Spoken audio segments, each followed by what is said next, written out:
Kita ke politik tanah air sebentar. Sejauh ini, Bosman mungkin satu-satunya orang yang masih belum percaya tahun 2024 bulan Februari tanggal 14 Indonesia akan mengadakan Pilpres. Cukup gila ya pernyataan Bosman ini. Apa alasannya? Pertama-tama sepertinya dana yang diturunkan untuk menyelenggarakan pemilihan raya tersebut belum terlihat. Dana tersebut besar, lebih dari 120 triliun kalau tidak salah. Gedenya minta ampun. Dimana sejauh ini belum melihat adanya kegiatan yang masif dari KPU beserta jajarannya yang akan melakukan persiapan pesta akbar tersebut. Misalnya membuat kotak suara. Juga peraturan menterinya juga belum ada. Menteri Dalam Negeri kalau nggak salah harusnya mengeluarkan, tapi ditunggu aja. Lalu ada isu bahwa tahun 2023 adalah tahun resesi. Oke, baiklah, kita anggap saja kita percaya 100% akan ada resesi. Tapi kok tidak ada persiapan yang didengungkan ke masyarakat semua? Misalnya masyarakat harus ngapain ketika rupiah 16.500 terhadap dolar, atau rupiah jadi 18.000 terhadap dolar, atau ketika daya beli turun nggak bisa beli jualan-jualan mereka. Bagaimana masyarakat, atau masyarakat harus melakukan apa? Berilah sedikit pengetahuan dan bekalan di tahun 2023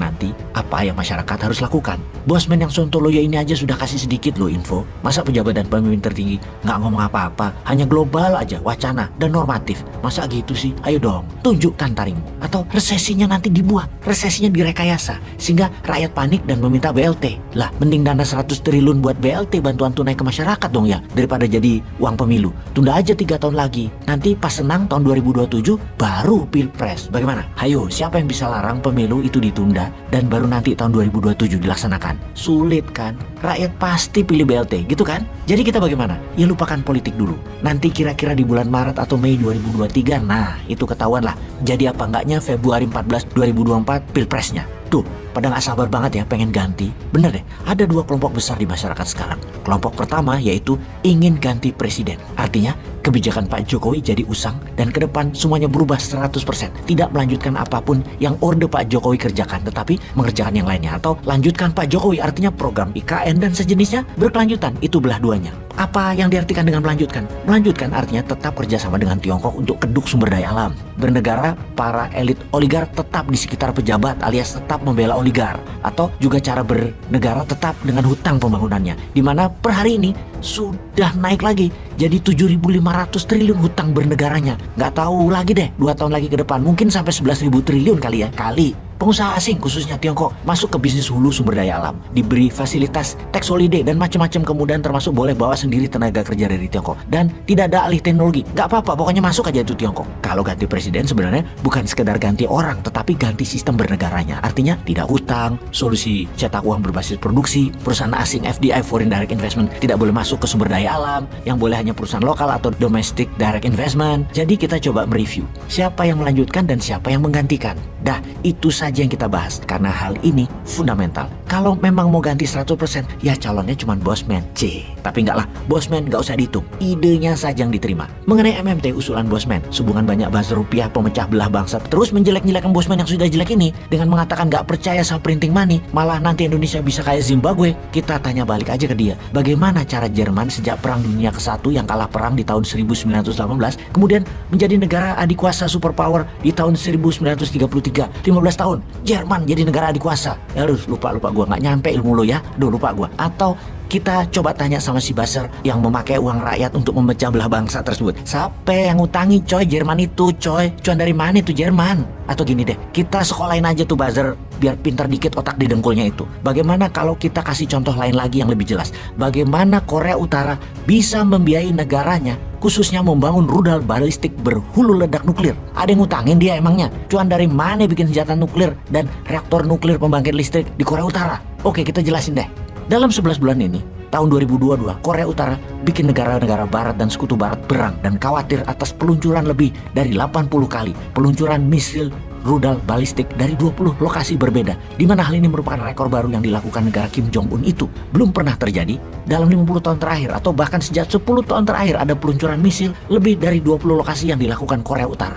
Ada apa ini? Bahkan ada pertanyaan mendalam, dari mana duitnya tuh Korea Utara? Mereka tidak mungkin printing money karena mereka tidak punya produk yang diekspor, gitu ya? Di mana? Ya benar sih. Di mana salah satu syarat cetak uang adalah produknya ada yang diekspor. Atau ada cara lain? Oke, sementara Korea Utara perlu belanja bahan baku dari luar Korea. Bayar pakai apa? Inilah cara bernegara Korea Utara yang mana setiap negara untuk survive, hidup tanpa utang, harus punya strategi masing-masing. Begitu juga Indonesia harus kreatif. Kita kembali ke Korea Utara.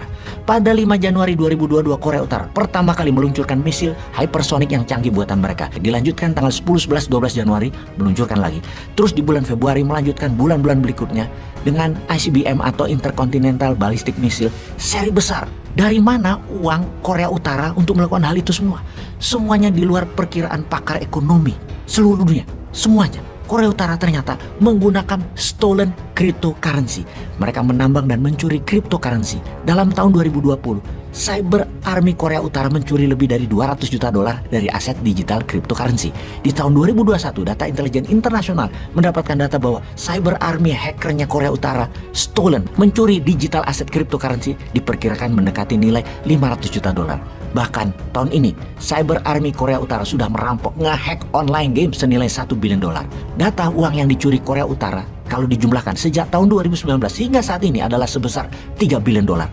Pyongyang mengumpulkan uang dari serangan cyber terhadap cryptocurrency. Korea Utara memiliki ribuan hacker kelas dunia di mana setiap tahunnya kampus militer mencetak ratusan hacker baru. Semua ini dikelola negara. Korea Utara melakukan strategi ini sejak tahun 2010. Digital aset cryptocurrency ini adalah dolar valuasi nilainya dan inilah underlying Korea Utara mencetak uang mereka di dalam negeri. Hacker Korea Utara kategorinya adalah ace cybercrime atau ace hacker, the best of the best dan jumlahnya ribuan. Mereka decoding Microsoft, mereka hack crypto mining, membuat virus komputer, memecahkan coding berbagai sumber kekayaan dunia termasuk kekayaan negara. Windows Operating System adalah sistem yang sudah dipegang codingnya oleh hacker Korea Utara sehingga bisa masuk di data 130 negara lebih lainnya. Hal ini sudah banyak didata oleh para counter hacker Cyber Army banyak negara maju dunia. Namun belum pernah sekalipun berhasil dikalahkan hacker Korea itu. Biro 121 adalah divisi serang cybercrime Korea Utara yang sangat ditakuti di seluruh dunia. Sangat canggih, rumit, dan jenius. Biro 121 adalah pasukan khusus cyber bagian dari elite agency spy-nya Korea Utara. Diperkirakan dalam tahun-tahun ke depan ini, hingga puluhan billion dolar akan dirampok di seluruh dunia berbagai digital aset selain kripto seperti NFT, saham forex, dan banyak lagi. Maka, devisa negara Korea Utara akan menjadi tebal. Printing money dikuatkan underlying-nya stolen crypto. Jadi, selain memiliki senjata nuklir, Korea Utara sudah menjadi musuh yang menakutkan bagi dunia bisnis dan negara lemah pertahanan cybernya. Pinter ya si Kim Jong Un itu. Kayaknya kita harus belajar bernegara ke sana juga kayaknya.